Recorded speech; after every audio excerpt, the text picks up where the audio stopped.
இனிமே பாட்டிலுக்கு ₹1 அதிகம் சொன்னாலும் அதிரடி ஆக்ஷன் தான். பாட்டிலுக்கு ₹10, பாட்டிலுக்கு ₹10, பாட்டிலுக்கு ₹10, பாட்டிலுக்கு ₹10, பாட்டிலுக்கு ₹10, பாட்டிலுக்கு ₹10. 2 நாட்களுக்கு முன்னாடி டாஸ்மாக் மூட சொல்லி உத்தரவு. இன்னைக்கு அதே டாஸ்மாக் கொடுத்த செம்மையான வார்னிங்.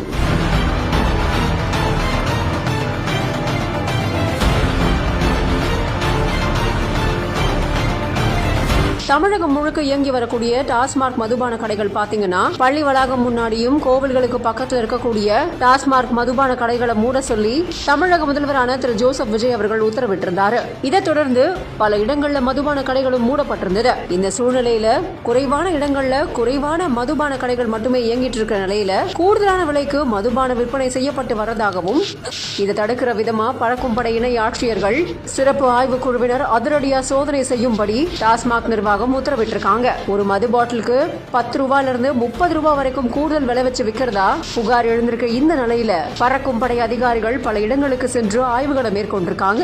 மேலும் கூடுதல் விலைக்கு மது விற்பனையை தடுக்கக்கூடிய மாவட்ட மேலாளர்கள் மேலையும்